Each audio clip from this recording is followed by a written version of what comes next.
Maka ketiga orang itu menghentikan sanggahan mereka terhadap Ayub, karena ia menganggap dirinya benar.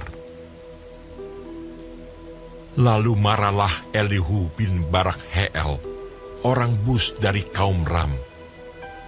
Ia marah terhadap Ayub, karena ia menganggap dirinya lebih benar daripada Allah. Dan ia juga marah terhadap ketiga orang sahabat itu, karena mereka mempersalahkan Ayub, meskipun tidak dapat memberikan sanggahan. Elihu menangguhkan bicaranya dengan Ayub, karena mereka lebih tua daripada dia. Tetapi setelah dilihatnya bahwa mulut ketiga orang itu tidak lagi memberi sanggahan, maka marahlah ia. Lalu berbicaralah Elihu bin Barak-Heel, orang Bus itu. Aku masih muda, dan kamu sudah berumur tinggi. Oleh sebab itu aku malu dan takut mengemukakan pendapatku kepadamu. Pikirku, biarlah yang sudah lanjut usianya berbicara, dan yang sudah banyak jumlah tahunnya memaparkan hikmat. Tetapi roh yang di dalam manusia dan nafas yang maha kuasa, itulah yang memberi kepadanya pengertian. Bukan orang yang lanjut umurnya yang mempunyai hikmat, bukan orang yang sudah tua yang mengerti keadilan. Oleh sebab itu aku berkata, dengarkanlah aku. Aku pun akan mengemukakan pendapatku. Ketahuilah, aku telah menantikan kata-katamu. Aku telah memperhatikan pemikiranmu, hingga kamu menemukan kata-kata yang tepat. Kepadamulah kupusatkan perhatianku. Tetapi sesungguhnya, tiada seorang pun yang mengecam Ayub. Tiada seorang pun di antara kamu menyanggah perkataannya. Jangan berkata sekarang, kami sudah mendapatkan hikmat. Hanya Allah yang dapat mengalahkan dia, bukan manusia. Perkataannya tidak tertuju kepadaku, dan aku tidak akan menjawabnya dengan perkataanmu. Mereka bingung. Mereka tidak dapat memberi sanggahan lagi. Mereka tidak dapat berbicara lagi. Haruskah aku menunggu? Karena mereka putus bicara. Karena mereka berdiri di sana dan tidak memberi sanggahan lagi. Aku pun hendak memberi sanggahan pada giliranku. Aku pun akan mengemukakan pendapatku. Karena aku tumpat dengan kata-kata, semangat yang ada dalam diriku mendesak aku. Sesungguhnya, batinku seperti anggur yang tidak mendapat jalan hawa, seperti kirbat baru yang akan meletup.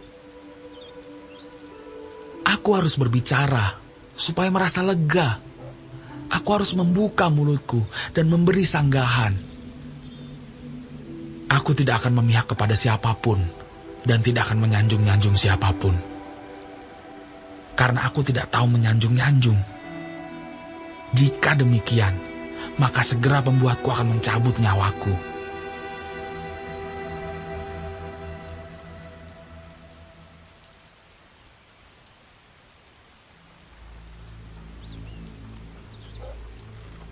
Akan tetapi sekarang, hai Ayub, dengarkanlah bicaraku, dan bukalah telingamu kepada segala perkataanku. Ketahuilah, mulutku telah kubuka, lidahku di bawah langit-langitku berbicara. Perkataanku keluar dari hati yang jujur, dan bibirku menyatakan dengan terang apa yang diketahui. Roh Allah telah membuat aku, dan nafas yang maha kuasa membuat aku hidup. Jikalau engkau dapat, jawablah aku. Bersiaplah engkau menghadapi aku. Pertahankanlah dirimu.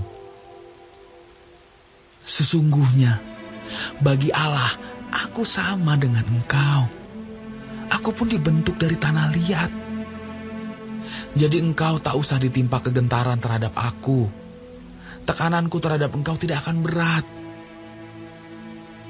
Tetapi engkau telah berbicara dekat telingaku, dan ucapan-ucapanmu telah kudengar. Aku bersih. Aku tidak melakukan pelanggaran. Aku suci. Aku tidak ada kesalahan. Tetapi ia mendapat alasan terhadap aku. Ia menganggap aku sebagai musuhnya. Ia memasukkan kakiku ke dalam pasung. Ia mengawasi segala jalanku. Sesungguhnya, dalam hal itu engkau tidak benar. Demikian sanggahanku kepadamu, karena Allah itu lebih daripada manusia. Mengapa engkau berbantah dengan dia, bahwa dia tidak menjawab segala perkataanmu? Karena Allah berfirman dengan 1-2 cara, tetapi orang tidak memperhatikannya. Dalam mimpi, dalam penglihatan waktu malam, bila orang nyenyak tidur, bila berbaring di atas tempat tidur, maka ia membuka telinga manusia dan mengejutkan mereka dengan teguran-teguran, untuk menghalangi manusia daripada perbuatannya dan melenyapkan kesombongan orang, untuk menahan nyawanya daripada liang kubur dan hidupnya daripada maut oleh lembing. Dengan penderitaan ia ditegur di tempat tidurnya, dan berkobar terus-menerus bentrokan dalam tulang-tulangnya. Perutnya bosan makanan, hilang nafsunya untuk makanan yang lezat-lezat. Susutlah dagingnya, sehingga tidak kelihatan lagi. Tulang-tulangnya yang mula-mula tidak tampak, menonjol keluar, sampai nyawanya menghampiri liang kubur, dan hidupnya mendekati mereka yang membawa maut. Jikalau di sampingnya ada malaikat, penengah, 1 di antara 1000, untuk menyatakan jalan yang benar kepada manusia, maka ia akan mengasihaninya dengan berfirman, "Lepaskan dia, supaya jangan ia turun ke liang kubur. Uang tebusan telah kuperoleh." Tubuhnya mengalami kesegaran seorang pemuda. Ia seperti pada masa mudanya. Ia berdoa kepada Allah, dan Allah berkenan menerimanya. Ia akan memandang wajahnya dengan bersorak-sorai, dan Allah mengembalikan kebenaran kepada manusia. Ia akan bernyanyi di depan orang, "Aku telah berbuat dosa, dan yang telah lurus telah kubengkokkan, tetapi hal itu tidak dibalaskan kepadaku. Ia telah membebaskan nyawaku dari jalan liang kubur, dan hidupku akan melihat terang." Sesungguhnya, semuanya ini dilakukan Allah 2-3 kali terhadap manusia. Mengembalikan nyawanya dari liang kubur, sehingga ia diterangi oleh cahaya hidup. Perhatikanlah, hai Ayub, dengarkanlah aku, diamlah. Akulah yang berbicara. Jikalau ada yang hendak kau katakan, jawablah aku. Berkatalah, karena aku rela membenarkan engkau. Jikalau tidak, hendaklah engkau mendengarkan aku. Diamlah, aku hendak mengajarkan hikmat kepadamu.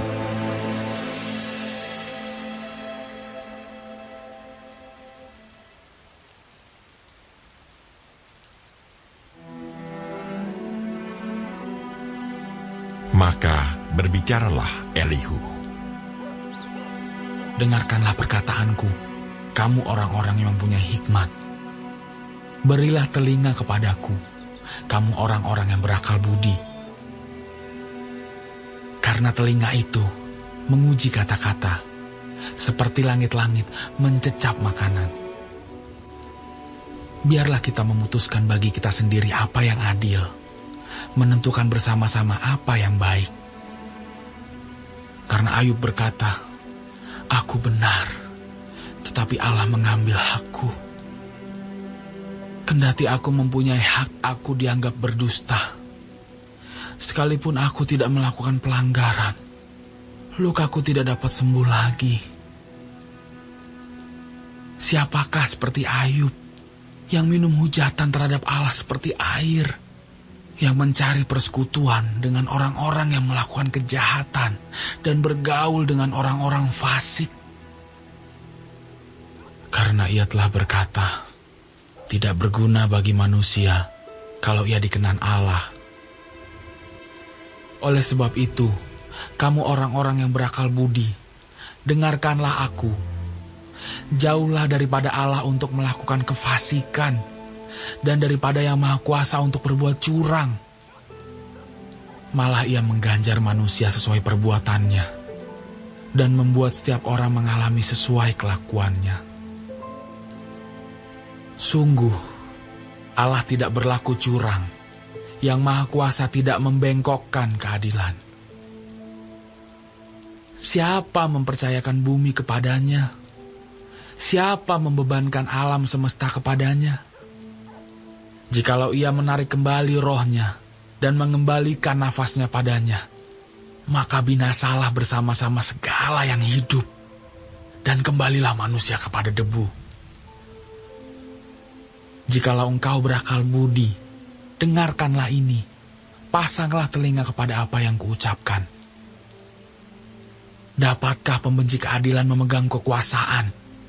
Dan apakah engkau mau mempersalahkan Dia yang adil dan perkasa? Dia yang berfirman kepada raja, hai orang dursila, kepada para bangsawan, hai orang fasik. Dia yang tidak memihak kepada para pembesar, dan tidak mengutamakan orang yang terkemuka daripada orang kecil, karena mereka sekalian adalah buatan tangannya. Dalam sekejap mata mereka mati. Ya, pada tengah malam orang dikejutkan dan binasa. Mereka yang perkasa dilenyapkan bukan oleh tangan orang, karena matanya mengawasi jalan manusia, dan ia melihat segala langkahnya. Tidak ada kegelapan ataupun kelam kabut, di mana orang-orang yang melakukan kejahatan dapat bersembunyi. Karena bagi manusia, ia tidak menentukan waktu untuk datang menghadap Allah supaya diadili. Orang-orang yang berkasa diremukkannya dengan tidak diperiksa, dan orang-orang lain diangkatnya ganti mereka. Jadi, ia mengetahui perbuatan mereka dan menggulingkan mereka di waktu malam, sehingga mereka hancur lebur. Mereka ditamparnya karena kefasikan mereka dengan dilihat orang banyak, karena mereka meninggalkannya dan tidak mengindahkan satupun daripada jalannya, sehingga mereka menyebabkan jeritan orang miskin naik ke hadapannya, dan ia mendengar jeritan orang sengsara. Kalau dia berdiam diri, siapa akan menjatuhkan hukuman? Kalau dia menyembunyikan wajahnya, siapa akan melihat dia? Baik itu sesuatu bangsa atau orang seorang. Supaya jangan menjadi raja, orang fasik, yang adalah jerat bagi orang banyak. Tetapi kalau seseorang berkata kepada Allah, aku telah menyombongkan diri, tetapi aku tidak akan lagi berbuat jahat. Apa yang tidak aku mengerti, ajarkanlah kepadaku. Jikalau aku telah berbuat curang, maka aku tidak akan berbuat lagi. Menurut hematmu, apakah Allah harus melakukan pembalasan karena engkau yang menolak? Jadi, engkau jugalah yang harus memutuskan, bukan aku. Katakanlah apa yang engkau tahu. Maka orang-orang yang berakal budi dan orang yang mempunyai hikmat yang mendengarkan aku akan berkata kepadaku, Ayub berbicara tanpa pengetahuan, dan perkataannya tidak mengandung pengertian. Kiranya Ayub diuji terus-menerus, karena ia menjawab seperti orang-orang jahat. Karena ia menambahkan dosanya dengan pelanggaran, ia mengepalkan tangan di antara kami, dan banyak bicara terhadap Allah.